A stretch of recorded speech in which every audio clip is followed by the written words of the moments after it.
Since the early 19th century, hundreds of thousands of immigrants from Poland set sail chasing dreams of a better life, free from poverty and war, sometimes simply out of curiosity about the world.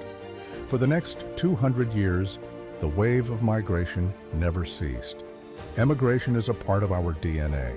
You'll find Poles on every continent. Some of them found success, others faced struggle. But wherever we went, we brought more than just suitcases. We got heart, resilience, hard work, and a deep drive to contribute to society. From small towns to big cities, Polish immigrants have left their mark. Join us as we explore the stories of Polish immigrants who changed their lives and the lives of the places they came to.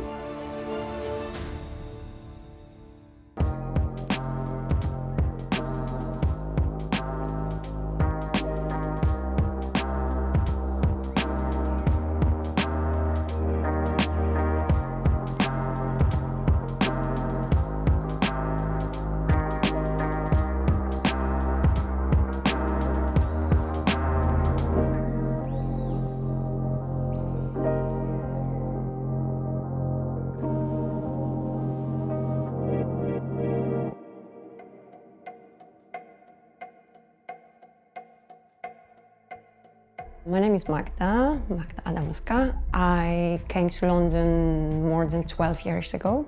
I came here because I got a new job. I didn't think much about my decision to move here. I just packed myself, and then my friends packed the rest of my flats and sent my stuff here. I brought my dog, and I never thought I would stay here for so long. I just thought it's like a new job. Didn't think it was a life-changing decision, and here I am 12 years later, still here. In Poland, I worked as a strategist. I worked at advertising agencies, and then I joined MTV, where I worked for 5 or 6 years. And what drew me here was mainly London. I always loved London, and I still to this day love this city. And what I love about London is that London is a very accepting city. You can be whoever you want, you can look whatever you like, and you will find your place, you will find your people. And I don't think there are many places on earth like this.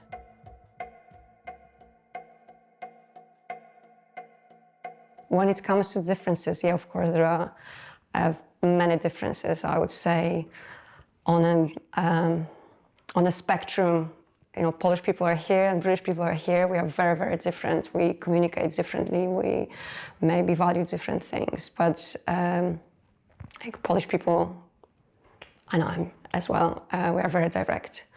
The way we communicate, we believe we are saving people's time by saying what we think. And we believe that hiding things, not saying certain things, is in a way, is lying.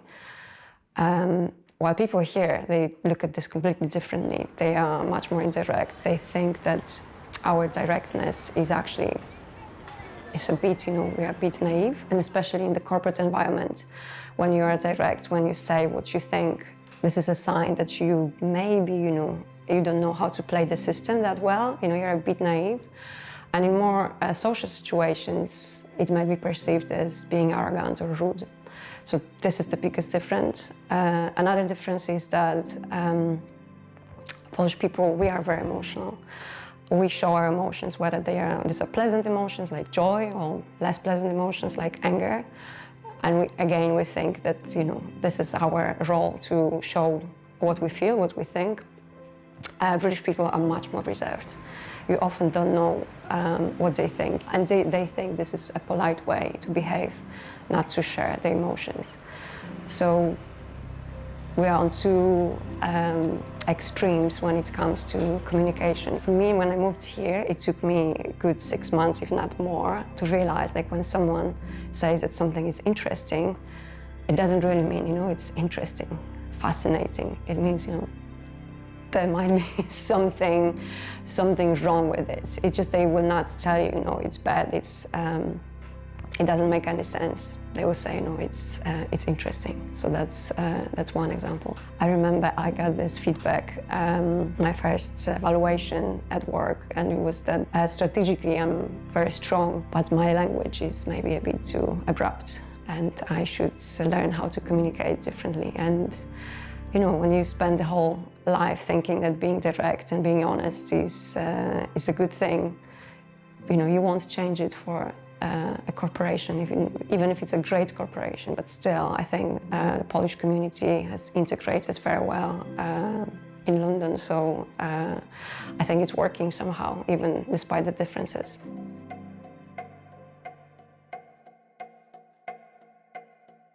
My social life currently is great, but when I moved here, it didn't feel that great. But it has nothing to do, I think, with the British society or London itself. I think it was because I moved here when I was in my mid-30s, and it's very different when you move somewhere in your 20s to when you move in your 30s. And suddenly, my 20s in Warsaw, just meeting hundreds of people, going out, and more like going out to nightclubs, while when moving here, suddenly, like I was faced with a grown-up life, and suddenly realized, you know, people don't go out that often, and if they do, it's more for dinner, and if they do, it's not something very last minute, but you need to plan a month or two in advance. And at the beginning, it was very difficult for me. But right now, I'm exactly the same. I just plan months in advance. I love this. I love having a calendar and knowing, you know, I'm meeting this friend on that day and this friend on this day, and so that changed. But I think like London, in terms like social life, is just amazing. You can meet people from all over the world.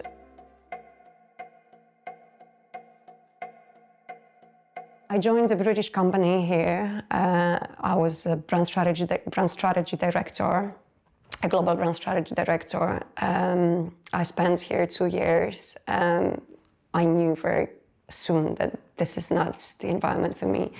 When I worked in Poland, I worked for more creative companies. I worked for advertising agencies. I worked for MTV. And I loved being like in this creative chaos. I believe like I could bring like clarity and structure to chaos. Well, here I just moved to a very corporate environment with multiple levels of middle management, and it was very difficult for me. So I decided to quit without a backup plan. So I did this second time in my life. I don't recommend. Don't do this.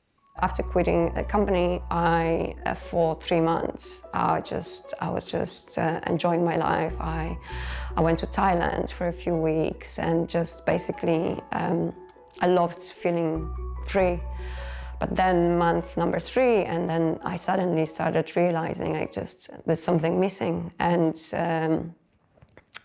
when you go and meet new people and they ask what you do, you know, saying that you're unemployed or just like between the jobs, like after 2 months, it's not so funny anymore. And you suddenly realize you miss something bigger. And this is when I started freelancing. I got my first consulting project. And while doing this project, it was a few-month project, I came up with an idea for a digital business. I'm a strategist, and I came up with this idea of a resource for strategists where they can go and read about different brands, what strategies they use. And so that's how I launched Brands Track. I thought it would be an easy ride. I would just write a bunch of case studies, and people will start buying it. Turns out that having your own business is blood, sweat, and tears, and it took me a while to build it, and I needed help. But yeah, 10 years now. Yeah, now it will be almost 10 years, yeah. I'm very proud of it because I have customers subscribing from all over the world, from around 50 countries, which is a nice feeling because I've never done proper marketing for it. It was all based on the blog that I wrote, and somehow people found it, and So yeah, I'm still doing this. I'm just doing right now these two things. So one is brand track. It's just making sure that this digital business is growing, and I love it. And I love being my own boss. I love the freedom. Having said that, it's not for everyone.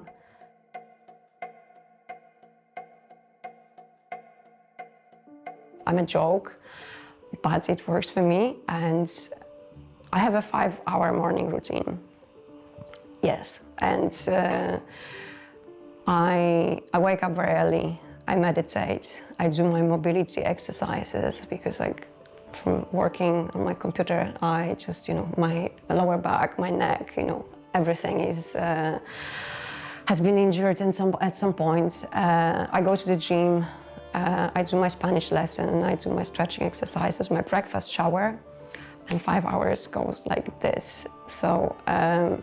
And it might sound crazy, it might sound unnecessary, but I think this helped me a lot, like with dealing with stress, with anxiety. I'm a much calmer person than I was 10 years ago. And then like around 11 a.m. I just, I sit down, I do my work, and then more in the evening. Maybe I finish a bit later than people usually do.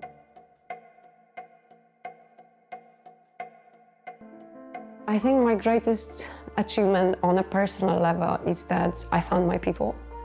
I really know that I met friends who will be my friends till the day we die. And I can count on them in the most difficult situation in life, but also like just friends with whom I can have fun, go out and just enjoy life. And this is so important.